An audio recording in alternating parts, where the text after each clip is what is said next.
हे welcome back. तो हम direct mapping और सेट एसोसिएटिव मैपिंग देख चुके हैं। सेट एसोसिएटिव मैपिंग में क्या था, हम कैश को सेट्स में डिवाइड कर देते हैं। यानी कि अगर मैं two way set associative mapping की बात कर रहा हूं तो ये एक सेट है,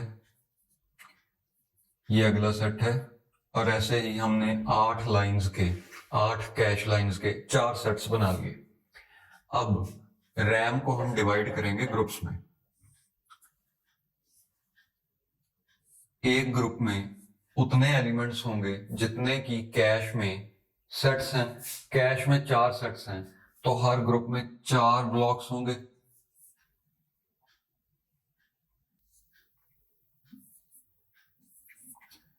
चार ब्लॉक्स यानी कि 1 2 3 4 चारों सेट्स पर मैप हो जाएंगे। यानी कि ये तीसरा ब्लॉक तीसरे सेट पर मैप होगा। अब ये तीसरे सेट में प्रेजेंट 2 लाइंस में से किसी भी लाइन में जा सकते हैं, यानी कि या इस लाइन में या इस लाइन में, कहीं भी। अब क्या होगा अगर मैं सेट का साइज और छोटा कर दूं, यानी कि 2 वे में सेट में 2 लाइंस हैं, 4 वे में सेट में 4 लाइंस हैं, 8 वे में सेट में 8 लाइंस हैं। अब अगर मैं 1 वे देखना चाहूं, मींस सेट का साइज और छोटा कर दूं, तो क्या होगा। यहां पे आप देख सकते हैं कि number of sets is equal to number of cache lines हो जाएगा। यानी कि एक सेट में अगर एक ही लाइन है तो number of sets is equal to number of cache lines. तो ये बन जाएंगे हमारे सेट्स। एक सेट ये रहा, एक ये रहा, एक ये रहा, सो ऑन। 8 सेट्स हमारे पास बन गए। अब रूल ये है कि जितने सेट हैं एक ग्रुप में एलिमेंट्स भी उतने ही होंगे या एक ग्रुप में ब्लॉक्स भी उतने ही होंगे। तो हम एक ग्रुप में 8 ब्लॉक्स लेंगे क्योंकि 8 सेट हैं कैश में। Let's do that. अब 8 सेट हैं तो एक ब्लॉक में 8 एलिमेंट्स ले लिए फॉर 1-to-1 मैपिंग। यानी कि 0th block of any group maps to 0th set. अब मैं यहां पे वर्ड सेट यूज कर रहा हूं, लाइन नहीं। ये 0th ब्लॉक 0th सेट में मैप होगा। अब इस सेट में ये किसी भी लाइन में जा सकता है, जैसे हमने two way set associative mapping में देखा था। अब इस सेट में किसी भी लाइन में जा सकता है, बट सेट में एक ही लाइन है, यानी कि हम इसकी जगह काइंड ऑफ फिक्स कर रहे हैं। तो यहां पे क्योंकि इस सेट में एक ही लाइन है तो एक टाइम पे एक ही ग्रुप का डेटा होगा। अब आपको ये काफी सुना सुना लग रहा होगा because this is direct mapping. यानी कि डायरेक्ट मैपिंग में भी हम सेट्स की बात कर सकते हैं। डायरेक्ट मैपिंग में बस फर्क इतना है कि सेट का साइज है 1। ये डायग्राम मैंने आपको स्टार्टिंग में दिखाई थी। इस डायग्राम में क्या है, यहां पे k की वैल्यू है 1, means 1 way set associative mapping. 1 way set associative mapping, k is equal to 1। इसे हम डायरेक्ट मैपिंग भी कहते हैं। यानी कि अगर यहां पे एक स्लाइडर लगा हो, उसे मैं बिल्कुल लेफ्ट में ले आऊं, स्लाइडर से हम k की वैल्यू एडजस्ट कर सकते हैं। मैं इसे बिल्कुल लेफ्ट पे ले आया और k की वैल्यू मैंने कर दी 1, तो हम डायरेक्ट मैपिंग पे आ जाएंगे। अब मैंने k की वैल्यू की 2, यानी कि एक सेट में अब मैं 2 एलिमेंट्स रखना चाहता हूं, ऐसे हो जाएगा। वो हम देख चुके हैं। उसी हिसाब से हमें ग्रुप्स का भी साइज एडजस्ट करना पड़ेगा, यानी कि ग्रुप्स का साइज आधा रह जाएगा क्योंकि सेट अब 8 की जगह 4 ही बन पाएंगे कैश में, यानी कि एक ग्रुप में 4 ही एलिमेंट्स आएंगे। वैसे ही 4 वे, 8 वे, 16 वे, 32 वे, सो ऑन टिल n वे। अब बड़ा बेसिक क्वेश्चन है कि k की मैक्सिमम वैल्यू कितनी हो सकती है। यानी कि k 1 से शुरू हो रहा है, दैट्स क्लियर, बट ये n क्या है, n is number of lines in cash. वैसे भी बड़ी लॉजिकल सी बात है, सेट्स जो हैं वो कैश लाइंस के बने हुए हैं, तो एक सेट ज्यादा से ज्यादा क्या कंटेन कर सकता है, सारी ही लाइंस उसमें आ जाएंगी। यानी कि अब मैं ऐसा कह रहा हूं कि कैश में एक ही सेट है, सारी लाइंस उसी सेट में है, वो बन जाएगा फुल्ली एसोसिएटिव मैपिंग। ओके, इसमें क्या है, पहले तो हम देखते हैं कि रैम के जो ग्रुप्स हैं उन्हें कैसे एडजस्ट करेंगे हम। तो रूल आपको याद होना चाहिए कि number of blocks in one group is equal to the number of sets in cache. एक ग्रुप में उतने ब्लॉक्स आएंगे जितने टोटल सेट बना रखे हैं हमने। तो यहां पे सेट कितने हैं, एक ही है, यानी कि एक ग्रुप में एक ही ब्लॉक होगा। तो इस केस में ये रहा एक ग्रुप, ये रहा अगला ग्रुप, ये रहा अगला ग्रुप, सो ऑन, ये रहा लास्ट ग्रुप। मतलब एक ब्लॉक को ही हम यहाँ पे एक ग्रुप कह रहे हैं। तो आपको अब डायरेक्टली पता चल रहा होगा कि यहाँ पे ब्लॉक को आइडेंटिफाई करना या ग्रुप को आइडेंटिफाई करना एक ही बात है। यानी कि से ये आपका फिजिकल एड्रेस है। फिजिकल एड्रेस मींस जो एड्रेस आप रैम को सप्लाई कर रहे हो टू सिलेक्ट वन वर्ड। ये फिजिकल एड्रेस को पहले तो हमने ब्लॉक ऑफसेट और ग्रुप ब्लॉक नंबर में डिवाइड किया हुआ है। ये है ब्लॉक नंबर, ये है ब्लॉक ऑफसेट। अगर यहां पे 8 वर्ड्स हैं एक ब्लॉक में, 8 बाइट्स हैं एक ब्लॉक में, और ऐसे 128 यानी कि 0 से लेके 127 तक 128 ब्लॉक्स हैं। तो ब्लॉक नंबर के लिए मुझे लगेंगी 7 बिट्स, और 8 में से एक आइडेंटिफाई करने के लिए मुझे लगेंगी 3 बिट्स। टोटल एड्रेस है 10 बिट्स का, क्योंकि ये कैश हो जाएगी 1 KB की कैश। अब ये ब्लॉक नंबर इन 128 ब्लॉक्स में से एक ब्लॉक को आइडेंटिफाई करेगा। क्या हम इसे इस तरह से भी कह सकते हैं कि ये ब्लॉक नंबर 128 ग्रुप्स में से एक ग्रुप को आइडेंटिफाई करेगा? ऑब्वियसली, क्योंकि जितने ग्रुप्स हैं उतने ही ब्लॉक्स हैं। तो हम यहां पे क्या कह सकते हैं कि ये ब्लॉक नंबर ही ग्रुप नंबर होगा। ओके, अब अगर आपने पुरानी वीडियोस ध्यान से देखी हैं, वहां पे मैंने आपको बताया था कि ग्रुप कोई भी स्टैंडर्ड टर्मिनोलॉजी नहीं है। यानी कि ग्रुप नंबर ऐसा आपको बुक्स में नहीं मिलेगा, और टीचर्स भी ऐसे नहीं पढ़ा रहे। बट ये ग्रुप नंबर मैं यूज करता हूं, और हर जगह इस टाइप से, इस तरह से आप हर क्वेश्चन सॉल्व कर पाओगे।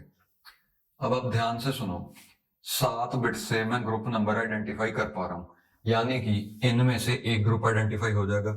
अगली 3 बिट्स यूज करके मैं उस ग्रुप में एक वर्ड को आइडेंटिफाई कर पा रहा हूं। Okay, so can I say these are also the tag bits, है ना। ग्रुप नंबर कोई ऐसे ऑफिशियली यूज किया जाने वाला वर्ड नहीं है। स्टैंडर्ड बुक्स में आपको वर्ड मिलेगा टैग, और मैंने पुरानी वीडियोस में आपको ऑलमोस्ट हर वीडियो में 3-4 बार बताया है, tag is use to identify one group from main memory, और यहां पे भी वो वैलिड है। बस बात इतनी सी है कि अब जो हम ग्रुप आइडेंटिफाई कर रहे हैं उसमें एक ही ब्लॉक है। ओके, यानी कि ये है आपके फिजिकल एड्रेस का स्प्लिट। अब ये नंबर्स मैंने जस्ट एग्जांपल के लिए ले रखे थे, इन्हें आप यहां से इरेज कर सकते हैं। अब आप ध्यान से देखो, पिछली जो 2 मैपिंग्स थी उनमें स्प्लिट 3 बारी था, यानी कि हम 3 अलग अलग पार्ट्स में डिवाइड कर रहे थे। यहां पे सिर्फ 2 ही पार्ट्स बनाए हैं, टैग और ब्लॉक ऑफसेट। इससे आपको एक चीज अच्छे से समझ में आ रही होगी कि एक ब्लॉक कैश में कहीं पे भी जा सकता है। ऐसा क्यों? क्योंकि एक ब्लॉक, यानी कि अगर से मैं इस ब्लॉक की बात कर रहा हूं, अब ये अपने ग्रुप में 0th ब्लॉक होगा, और है भी एक ही ब्लॉक इस ग्रुप में, यानी कि ये ग्रुप है, इस ग्रुप में एक ही ब्लॉक है, और ये अपने ग्रुप में 0th ब्लॉक है। तो ये 0th सेट पे मैप होगा। ये रहा 0th सेट, पूरी कैश ही जीरो सेट है, यानी कि ये पूरी कैश में कहीं भी जा सकता है। जैसे टू वे में हमने देखा था कि वो उस सेट में प्रेजेंट दो लाइंस में किसी भी लाइन पे जा सकता है। अब ये इस सेट में प्रेजेंट n लाइंस में किसी भी लाइन में जा सकता है। और टू वे में नंबर ऑफ सेट्स जितने थे, यानी कि अगर 8 सेट्स बन रहे हैं कैश साइज के हिसाब से, तो हम लेते थे एक ग्रुप में 2 ब्लॉक्स। जैसे कि यहां पे 2 ब्लॉक्स होंगे, तो 8 सेट्स बन रहे हैं, तो एक ग्रुप में 8 ब्लॉक्स होंगे। 0th ब्लॉक 0th सेट पे जाएगा और 7th ब्लॉक 7th सेट पे जाएगा। अब यहाँ पे सेट ही एक है और ब्लॉक भी एक ही है, यानी कि एक ग्रुप में ब्लॉक एक ही है, तो ये 0th ब्लॉक 0th सेट पे मैप होगा। But the point is 0th set spans on entire cash, यानी कि अगर सीपीयू एक एड्रेस जनरेट कर रहा है, से सीपीयू ने जो एड्रेस जनरेट किया वो है 1011,000,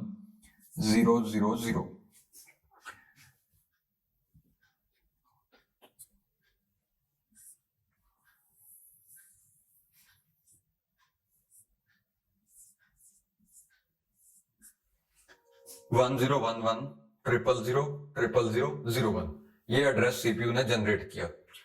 तो अब हम कुछ ऐसा फिक्स नहीं कर सकते कि ये जो एड्रेस है, ये वर्ड है, ये किस लाइन में मिलेगा, हमें कोई भी आइडिया नहीं होगा। यानी कि ये पूरी कैश में कहीं पर भी हो सकता है, यहां पे भी हो सकता है, यहां पे भी हो सकता है, यहां पे भी हो सकता है, यहां पे कहीं भी हो सकता है। ऐसा क्यों? क्योंकि जहां पे भी ये रैम में होगा, मान लो ये रैम में ये वाला एड्रेस था, जब इसे कैश पे मैप किया गया होगा, तो इस ब्लॉक की मैपिंग में हमें पता चला होगा कि ये अपने ग्रुप में 0th ब्लॉक है और ये 0th सेट पे मैप होगा। 0th सेट पूरी कैश है, यानी कि ये पूरी कैश में कहीं भी जा सकता है।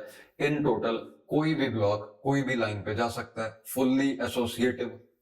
यानी कि अगर मैं इस स्लाइडर को इस तरफ लाता जाऊं, तो एक ब्लॉक को मैप होने के कम रास्ते मिलेंगे। यहां पे फुली एसोसिएटिव है, एक ब्लॉक कहीं भी जा सकता है। मैंने स्लाइडर इधर को किया तो नंबर ऑफ सेट्स बढ़ जाएंगे, यानी कि यहां पे पूरी कैश में एक ही सेट है, तो हर ब्लॉक उस पूरे सेट में कहीं पर भी जा सकता है।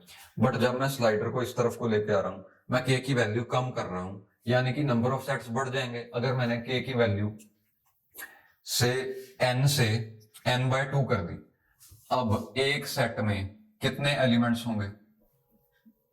n/2, यानी कि कैश के आधे। तो ऐसा हो जाएगा। अब क्योंकि 2 सेट्स हैं, तो हर ग्रुप में 2-2 ब्लॉक्स आ जाएंगे।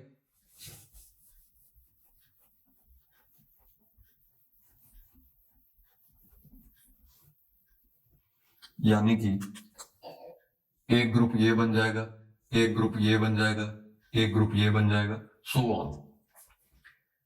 तो जो 0th ग्रुप है, 0th ब्लॉक है अपने ग्रुप में, वो 0th सेट पे मैप हो जाएगा और जो अगला ब्लॉक है वो फर्स्ट सेट पे मैप हो जाएगा।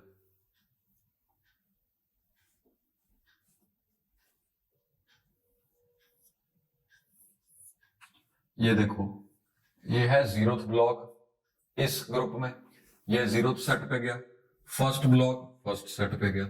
सिमिलरली अगर हम इस ग्रुप की बात करें, जो 0th ब्लॉक है इस ग्रुप में, वो 0th सेट पे जाएगा, फर्स्ट ब्लॉक फर्स्ट सेट पे जाएगा। यानी कि अब एक ग्रुप आधी कैश में जा पा रहे, यानी कि एक ब्लॉक है, कोई भी एक ब्लॉक उठा लो, से ये वाला, तो ये सेट 1 में जाएगा, यानी कि आधी कैश तो डायरेक्टली ब्लॉक होगी जहां पे ये नहीं जा पा रहा, आधी ही कैश बची जहां पे ये मैप होगा।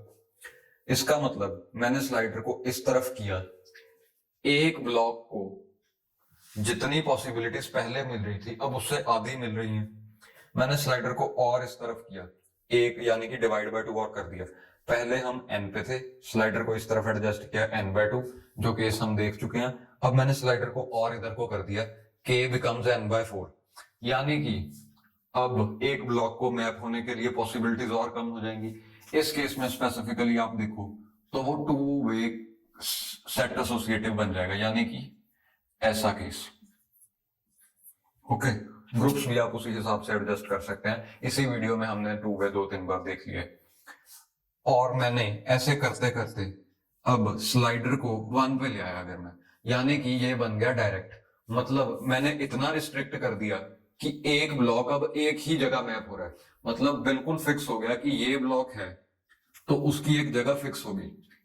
यानी कि अगर ये सेट्स इतने छोटे हो जाएं कि इनमें एक ही लाइन आ पाए तो वो डायरेक्ट है। ऐसे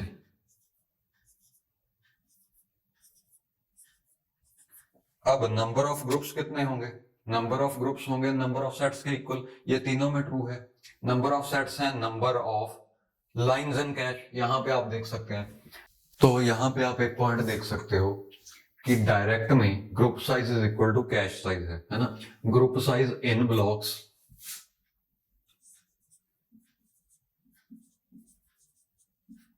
is equal to cache size in lines. यानी कि ग्रुप में उतने ब्लॉक्स होंगे जितनी कैश में लाइंस हैं। ऐसा भी कह सकते हैं group size is equal to cache size, है ना, बिकॉज एक लाइन का साइज एक ब्लॉक के साइज के इक्वल ही है। तो group size in blocks is equal to number of cache lines. और के-वे सेट एसोसिएटिव में ऐसा है कि group size in blocks is equal to number of sets in cache. अब इन दोनों में से ये फॉर्मूला जो है, ये मैंने स्टार मार्क कर रखा है, ये हर जगह वैलिड है। यानी कि ये डायरेक्ट में भी वैलिड है, ये के-वे में भी वैलिड है, और तो और ये फुल्ली एसोसिएटिव में भी वैलिड है। अब ये डायरेक्ट में कैसे वैलिड है? डायरेक्ट में तो हम ये कह रहे हैं कि group size is equal to cache size. यहां पे हम कह रहे हैं group size is equal to number of sets. Group size in blocks is equal to number of sets.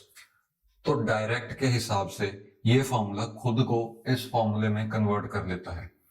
यानी कि यहां पे हम कह रहे हैं group size is equal to number of sets, यानी कि एक ग्रुप में उतने ब्लॉक्स होंगे जितने सेट्स हैं। तो ये डायरेक्ट में ये वाला फॉर्मूला कैसे बन जाता है? डायरेक्ट में cache size in lines is equal to number of sets कह सकते हैं। कैश में जितनी लाइंस हैं उतने ही सेट्स हैं, है ना, बिकॉज एक सेट में एक ही लाइन आती है। तो क्या मैं इसे लिख सकता हूं, कैश साइज इन लाइंस को क्या मैं ऐसे लिख सकता हूं कि this is equal to number of sets in cache, number of sets in cache. तो अब अगर आप देखो यही वाला फॉर्मूला नहीं है, और ये फुली एसोसिएटिव में भी वैलिड है। फुली एसोसिएटिव में कैसे वैलिड है? Group size in blocks is equal to number of sets in cash.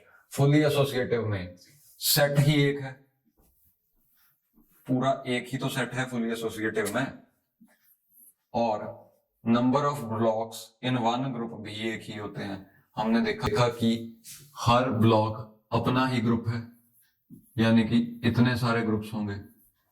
Okay, मतलब फुली एसोसिएटिव में ग्रुप साइज 1 ब्लॉक का है और डायरेक्ट में सेट साइज 1 लाइन का है। ये आपने याद रखना है, मैं यहां पे नोट भी कर देता हूं। Set size is equal to 1 line. यहां पे इतने उतने सेट्स होंगे जितनी लाइंस हैं। यहां पे क्या है? ग्रुप साइज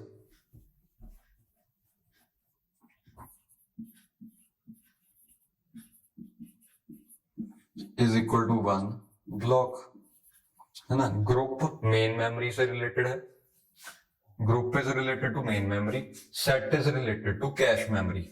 ओके, अब मैंने बहुत अच्छे से आपको समझाया कि फुली एसोसिएटिव क्या है। इसके कुछ न्यूमेरिकल्स भी देखेंगे हम, और इसका हार्डवेयर भी देखेंगे, वो बट अगली वीडियोस में। अब ये जो ग्रुप साइज है ना, ये मैं आपको बार बार बता रहा हूं, इसे प्लीज कहीं भी आप लिखना मत।